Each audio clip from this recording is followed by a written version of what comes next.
రాను రాను సమాజంలో అక్రమాలు, అవినీతి ఎక్కువైపోతున్నాయి. ఎవరి స్వార్థానికి వాళ్ళు దొరికిందే ఛాన్స్ అన్నట్టుగా ప్రతి దాంట్లోనూ అవినీతే చేస్తున్నారు. దేశం అభివృద్ధి పేరుతో అప్పుల పాలవుతుందే తప్ప సామాన్యుడికి జరిగిన లాభం మాత్రం శూన్యం. ఈ స్థితికి ఒకంతు కారణం అవినీతే. సక్రమంగా పనిచేయాల్సిన అధికారులు లంచాలకు కకృతి పడుతున్నారు. పోనీ కొందరు అధికారులు పనిచేద్దామన్నా చెడగొట్టడానికి మన రాజకీయ నాయకులు ఉండనే ఉన్నారు. ఇలాగే రాజకీయ నాయకుల చేతుల్లో నలిగిపోయిన ఓ నిజాయితీ నిఖార్సైన ఆఫీసర్ గురించి ఈ రోజు వీడియోలో చూద్దాం. అధికారం చేతిలో ఉంది కదా అని అడ్డగోలు అవినీతికి పాల్పడే వాళ్ళు ఈ సమాజంలో ఎక్కువ.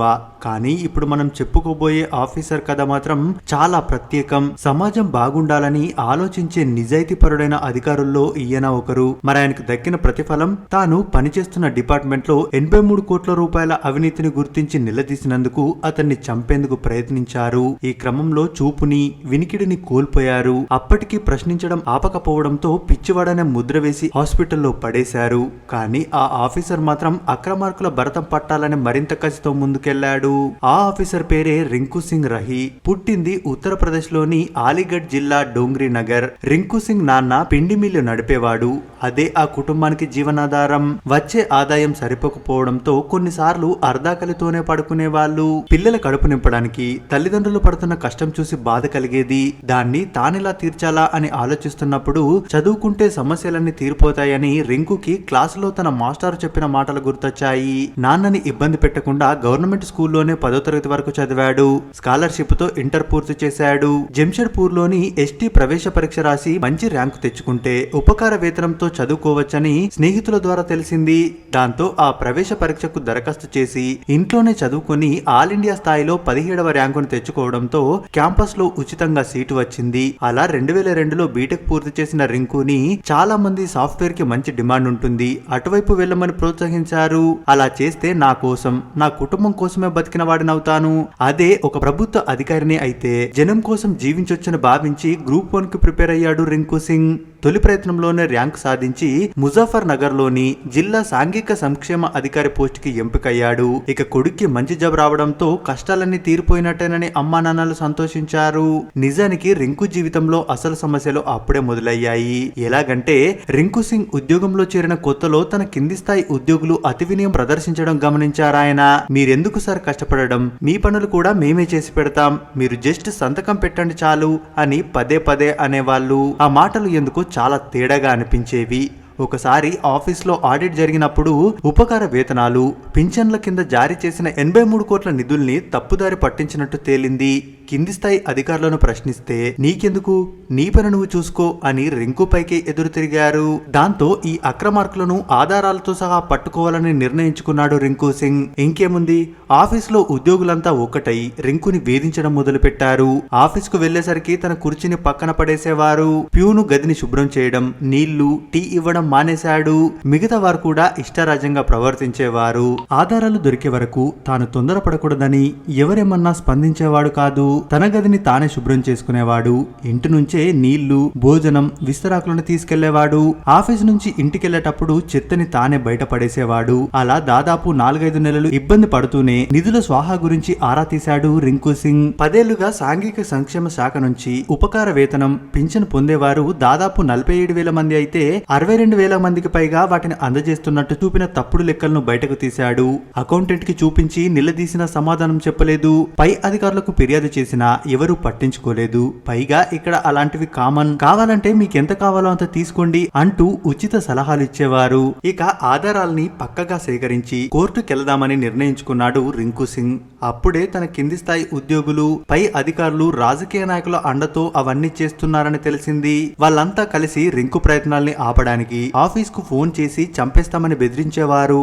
కానీ రింకు సింగ్ మాత్రం అవేవి పట్టించుకునేవాడు కాదు. సైన్యంలోకి వెళ్లిన జవాన్ ప్రాణం గురించి ఆలోచిస్తే అర్థమేముంటుంది, నేను అంతే, ఏ క్షణాన ఏమైనా జరగొచ్చు, దానికి నాకేం బాధ లేదు. కానీ నా కుటుంబ సభ్యులకు మాత్రం ఇబ్బంది కలగకూడదని ఆరోగ్య బీమా, జీవిత బీమా తీసుకున్నాడు రింకు సింగ్. ప్రభుత్వం ఆరోగ్య బీమా ఇస్తుంది కదా, ప్రత్యేకంగా తీసుకోవడం ఎందుకని చాలా మంది అడిగారు అతన్ని. రేపు నాకేదన్నా అయితే నా కుటుంబానికి ప్రభుత్వం నుంచి ఏది అందదని అర్థమయ్యే తీసుకున్నానంటారు రింకు సింగ్. అలా 2009 మార్చి 26 ప్రతిరోజు ఉదయాన్నే 6ంటికి లేచి బ్యాడ్మింటన్ ఆడడం రింకు సింగ్ కి అలవాటు.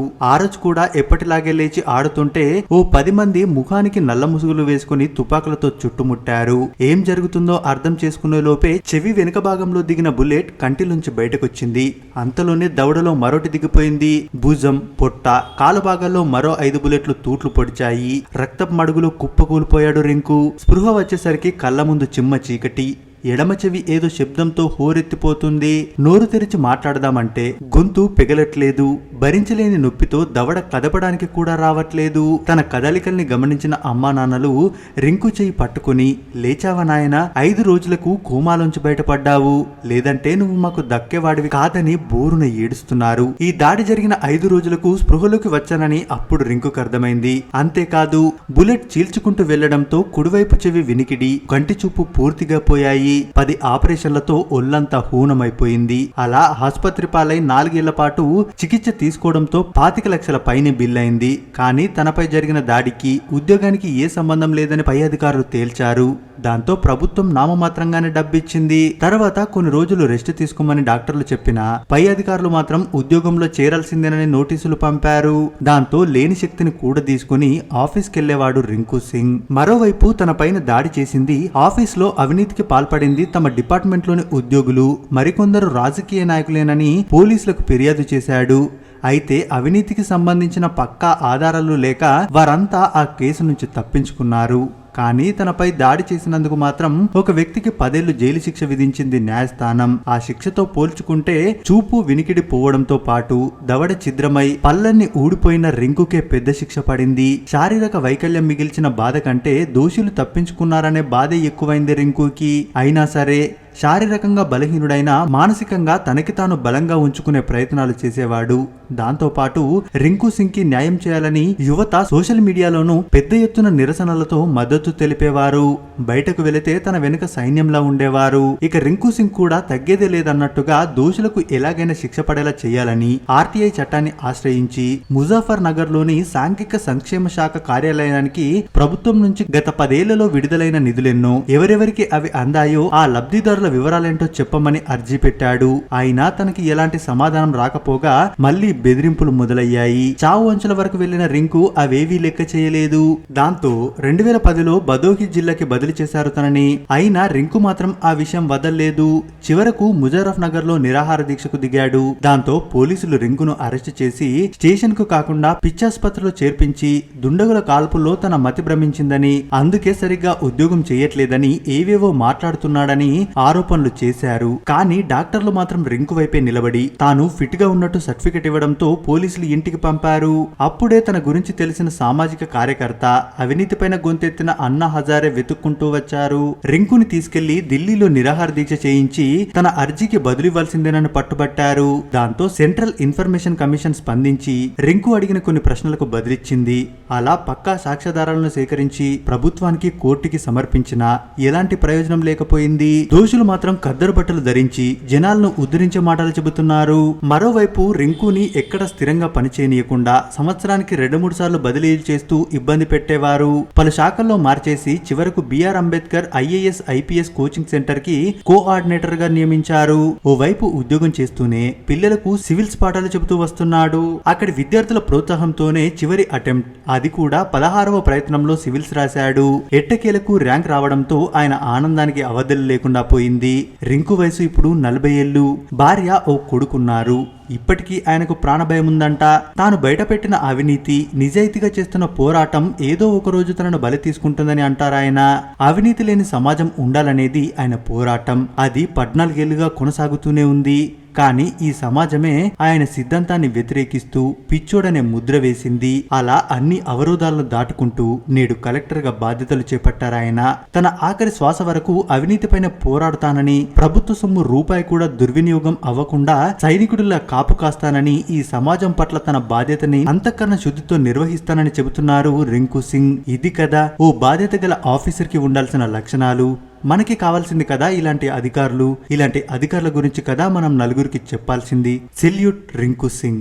ఆయన చేస్తున్న పోరాటం సక్సెస్ అవ్వాలని మనసారా కోరుకుందాం. మరి ఈ వీడియో మీకు ఎలా అనిపించిందో మీ అభిప్రాయాన్ని కామెంట్స్ రూపంలో తెలియజేయండి. మరిన్ని ఇలాంటి వీడియోస్ కోసం మన ఛానల్ ని సబ్స్క్రైబ్ చేసుకోవడం మాత్రం మర్చిపోవద్దు.